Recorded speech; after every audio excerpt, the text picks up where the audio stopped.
Hey everybody, Joe Vizio here. I'm tired. Any more lately, if the day ends with Y, I go to work. Just kind of beat up a little bit. My back's kind of giving out on me.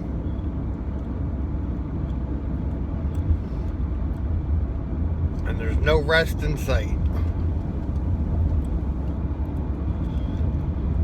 So, my mother is officially here. Yay. She didn't fly, though. She talked a cousin into driving her down. So she lost all the money that she had. And she used to buy a plane ticket. She lost it all.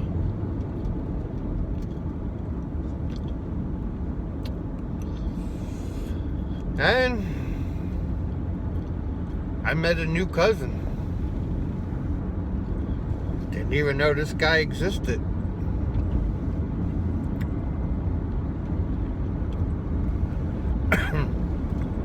Apparently, he's been through the same bullshit.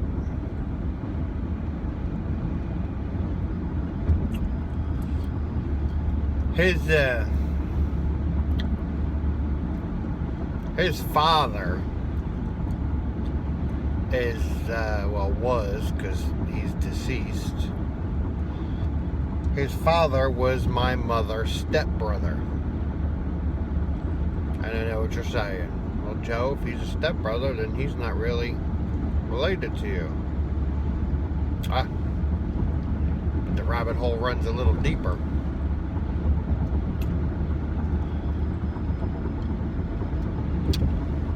Apparently, at some point in their lives,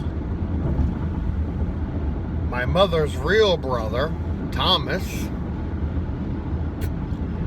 had an affair with her stepbrother's wife and produced my new cousin. We'll call him Gary. Gary's 2 years older than me. And after his mom and who he thought was his dad split up, he didn't really get to see much of who he thought was his dad. And then many years later, he found out that Thomas was his real father, which was kind of, actually, very disappointing for him. He's having a hard time with it that his mother kept that from him for so long. And I guess this kind of was a big family secret. Although I have to give my mother credit. She's been talking about this for years. I just kind of dismissed it off as one of my mom's crazy ramblings. She wasn't so crazy about this one. So, I got to spend a day with my long-lost cousin Gary. And I have to say, he's a nice guy. He fits right in.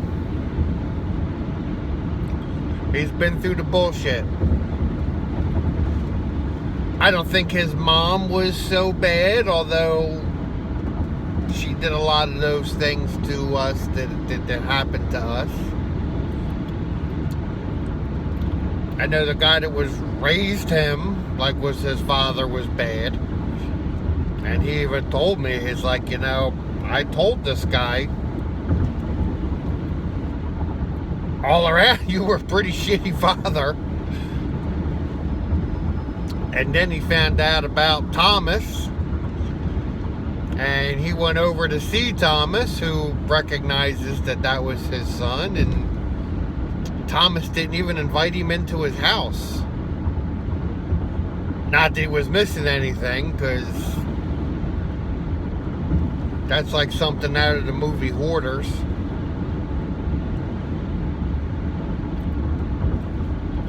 So, welcome, Gary. Remember, everybody, I don't use anybody's real name unless they're dead. They can't come back to sue me for something or just start hating me because I put their name in one of my videos. I always make up a name for them.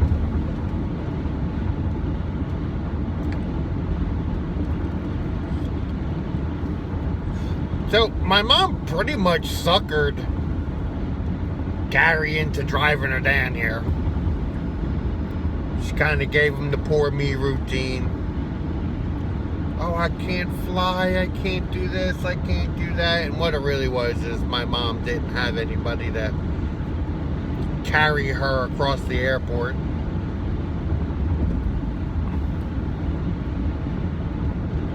You know, a lot of us, when we're faced with that kind of situation, we're just like, oh man, you know, what if the plane crashes? What if I gotta sit next to the big fat person that hasn't showered in 3 months? And my mom's worried is, oh my God, I'm gonna have to walk. And like I said, don't think I'm trying to be hard on her. She can walk. She would walk even better if she actually got out and walked and got a little bit of exercise and built the muscles up in her legs. But my mom's goal is to become a head floating in a tank of water.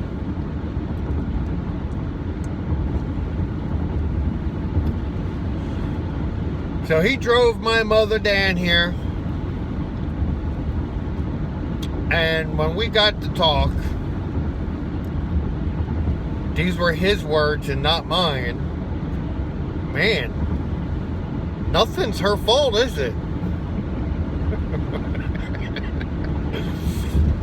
Yeah, man, nothing. Absolutely nothing. She is the poster child of victimhood.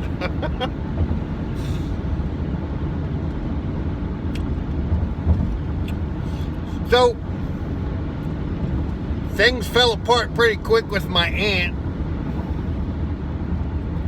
And of course, my mother described it as one of the most horrible experiences she's ever went through. And, you know, I know my aunt's a little batshit crazy, but they're two peas in a pod, you know what I mean? My mother will start telling me, and she's just like, oh my God, it was just so horrible, and she'll just start crying. I'm like, I mean, what was she doing? Was she throwing rocks at you while you were sleeping? I mean, what was so horrible about it? Did she give you away to a known abuser? Did she smack you in the mouth? Did she punch you in the face? Did she destroy your self-esteem? Oh, I'm sorry. That's what me and my people went through, right? That was let bygones be bygones. Oh, okay. I get it now. Now, my mom's arguments were like over a couch cushion pillow and what store they were going to go to and what they were going to watch on TV.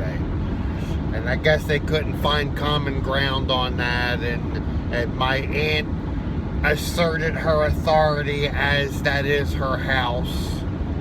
And my mother didn't like it. And again, one of the biggest fights was over a couch cushion pillow, a throw pillow.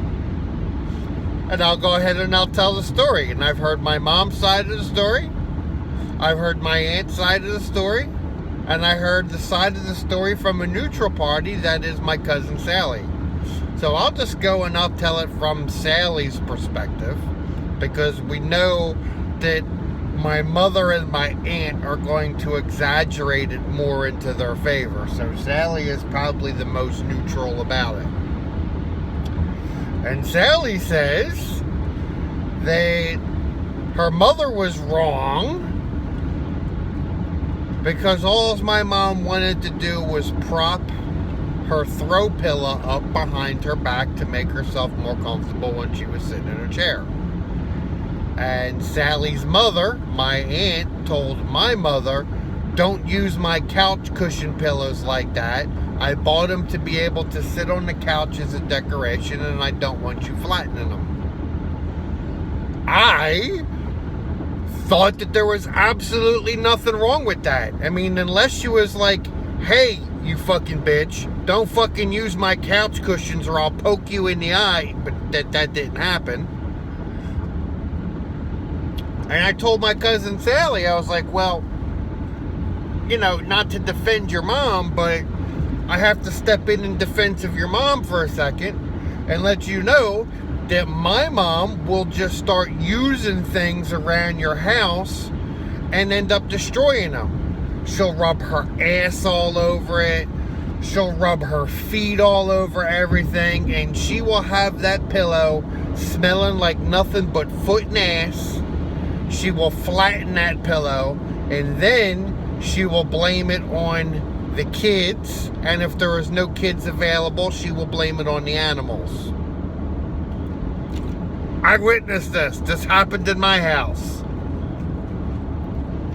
It was always somebody else's fault, including like the cat vomit spots all over her carpet. She always said that was my cat that did that. Since my mother has left, my cat has not vomited. My cat hasn't even sneezed. But all the vomit spots all over the carpet that she never cleaned, she just put a paper towel between her toes and throw the paper towel over top of the yak spot like it was a little campground or something. Oh yeah, that's your cat. Your cat just keeps getting sick. Not my cat. I've had that cat 9 years. I think this cat has vomited 3 times in 9 years. I got a good cat. I love my cat. Good old Onyx, man. She's been with the family for so long now. Like 9 years, you know. I mean, my wife has never owned a cat. I guess, you know, where she was in Colombia, you know, kind of wasn't very common to have a cat. If somebody did have a cat, the cat lived outside. I took my wife to the pet store, put her in a room with this cat so that they could get to know each other. And you know how the cats like to rub their head up against you? My wife was absolutely freaking out. Oh my God, what's it doing? When it started purring, she didn't know what's that noise? What's she doing? And you know, man, I gotta mess with my wife. Oh, watch out, it's getting ready to go for your throat. But I got a good cat. And like I said, since I've had this cat for 9 years, I think I've seen this cat vomit like 3 times. According to my mom, she vomited 3 times daily. Sitting here talking about cat vomit. Oh man, guys, you know, it seems like sometimes you take a couple steps forward and sometimes somebody just knocks you back a few steps. That's alright. So, again, it was very nice to meet a new cousin. You know, I'm going to look forward to building a relationship with this guy, and he seems like he really wants to build a relationship himself. He said to me, he goes, you know, if our families weren't so fucked up and we would have known each other, we probably would have been like best friends. Well, yeah. I got ripped off especially because I didn't get to know anybody. My mother was the champion at holding grudges, and the thing is, it seems like my mom was always the scarecrow because everybody else in the family kept contact with each other. As nutty as they all are, I think maybe they all accepted the fact that they're all nuttier than a bunch of squirrel turds. And they just, you know, the kids all got to know each other at least, you know? My cousin Doug and his sister Lynn and Sally and Annie and Nicholas and Jose. They all got to know each other. They all got to kind of grow up around each other. They all got horror stories. I mean, hell, Sally's got stories about Doug's father dragging her around by her hair and throwing her. And I guess I'm glad I missed those parts, but I would have liked to have grown up with my cousins.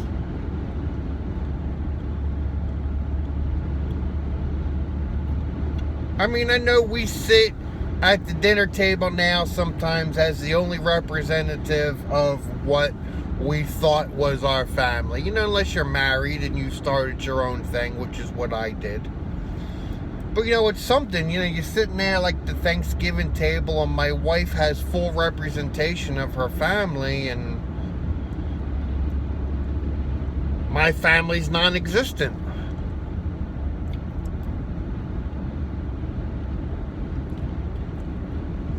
I know a lot of you guys know what I'm talking about there. Just it would have been nice. It would have been nice to just have somebody, to not be alone. I mean, I started going through that as a fucking child, man. Hanging out with friends and, oh, my cousin this, my brother that, my. I'm just like, oh, I got a sister and she don't even like me. And during those times we were kids, my sister did not like me.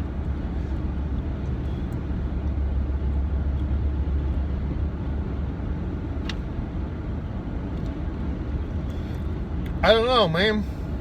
So I'm looking forward to this. You know, it just doesn't seem as happy as I am to be able to talk with Jose and Nicholas and Sally. You know, they really make absolutely no effort. You know, I've never received a phone call. I got one phone call from Jose back when we were first talking. And I know Jose's busy. You know, Nicholas keeps kind of getting himself back in trouble. You know, I mean, he's gonna grow out of that soon. I don't want to judge the guy. Sally's got a lot of stuff going on. I got a lot of stuff going on too, but you know, I mean, I kind of make the effort to just pick up the phone. And I guess I'm lucky because, you know, I work by myself in an empty building, so I could just put the headphones in my ears and just call somebody and talk to them while I'm working. So, you know, I mean, I guess I'm lucky to be able to do that. But I make the effort. You know, I call these guys, even if I'm just leaving them a voicemail. Hey, cuz, you know, give your cuz a call sometime. Don't forget about me. But seems like Gary will make the effort.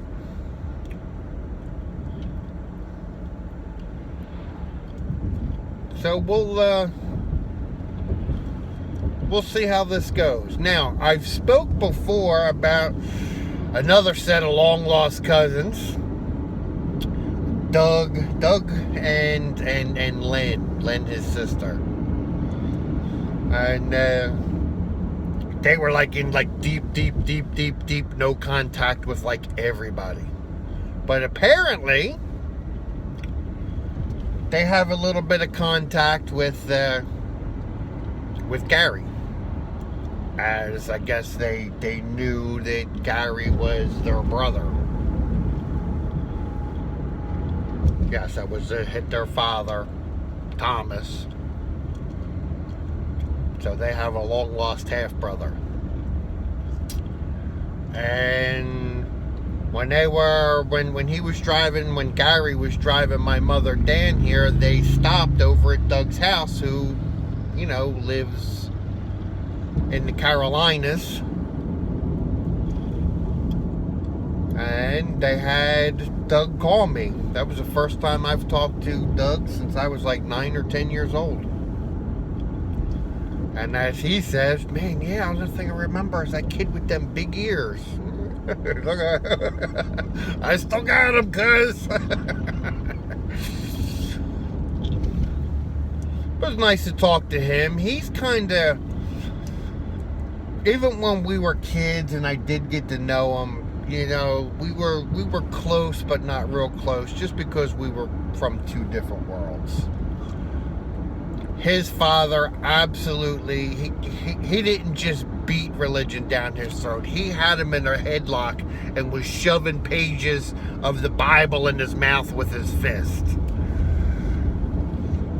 And, you know, here I am, you know, I mean, and I'm from, like, in the city of Philly.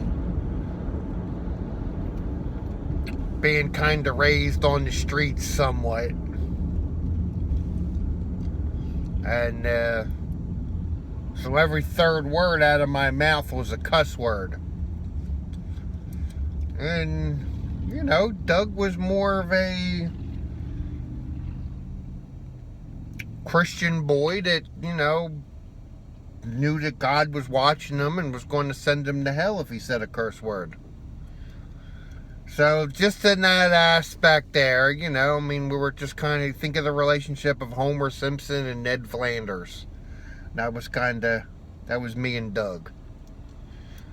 And even talking to him on the phone now, I'm like, cuz, holy shit, man, it's good to fucking talk to you, dude. Oh, man, what the hell? And he's like, well, you know, I feel very blessed to be able to talk to you, and this is just such a joyous day. And it was, I'm not just like, cuz, man, I'm sorry, you know, I mean, I guess I got a mouth like a sailor. And he's like, well, yeah, you know, I don't curse unless I absolutely have to, and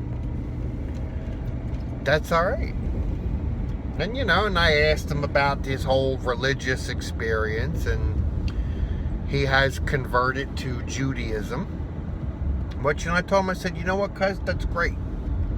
That's something that you believe in, and you did it with your own free will, cuz that's awesome.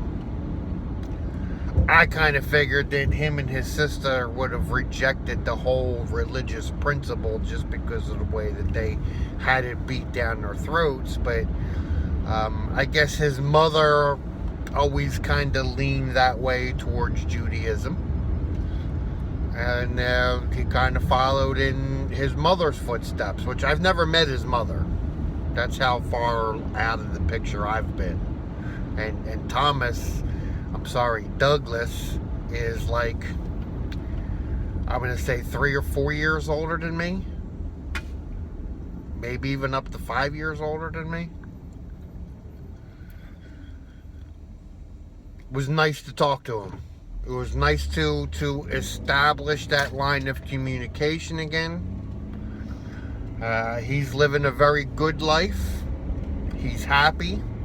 He's still no contact with his father, but according to Gary, he may be on the edge of maybe wanting to forgive his father and try and have a conversation with him, which Gary warned him, absolutely do not do it. You're not missing anything. My advice to Doug is you do whatever makes you happy. You've had your whole life of people telling you what to do and beating stuff down your throat. You do whatever makes you happy. If you think you're going to be happy getting in contact with your father, you should get in contact with your father and talk to him. Be happy, cuz. Don't let anybody tell you what to do. Make the best decision for you and your family. So, again, I'm looking forward to establishing some kind of a relationship with Douglas. Even when we were talking, I forget what brought it up, but he had made the comment, was something like, yeah, man, it's been so long, and, you know, we were all kind of separated. And I was like, well, you know, just think about the family we grew up in. He said something to that effect. So all of us cousins, every one of us went through the same shit. And I know I said something asking Ollie about whether that could be a hereditary or something like that. And I mean, yeah, I know it's probably something that's not in the genes. It's something that's taught. And even like when Ollie got into the religious thing that he did with the one lady, that was an excellent video, the baby boomers and the Catholic religion. You know, our parents were taught this shit. Our parents were taught this shit, yet they knew it was wrong, but they did it to us anyway. This is why I cannot forgive my parents. This is why a lot of you can't forgive your parents. They knew treating us like that was wrong, and they did it anyway.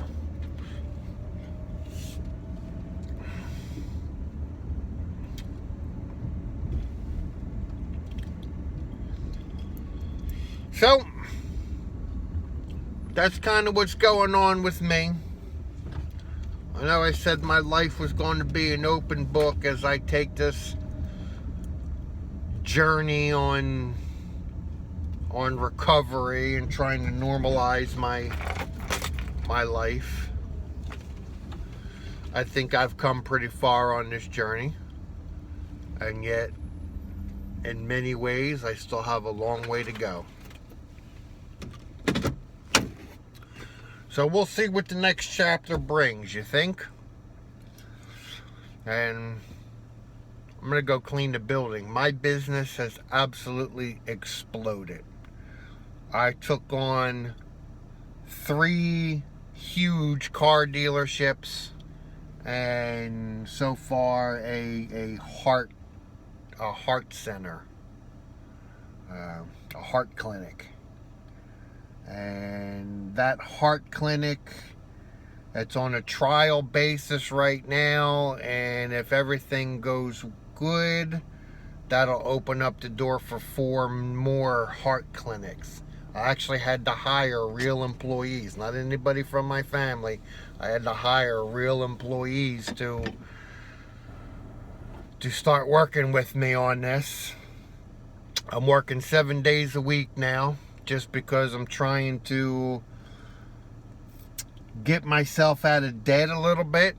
You know, I kind of got, I'm taxed to my absolute breaking point in personal, business, and property. So I'm trying to crawl myself out of this hole. And, you know, as much as I complain about it, I don't want to become a lazy person like my mom, just sitting in a chair complaining because my back hurts. So I got to keep out and get out and keep moving. Body in motion stays in motion, right? So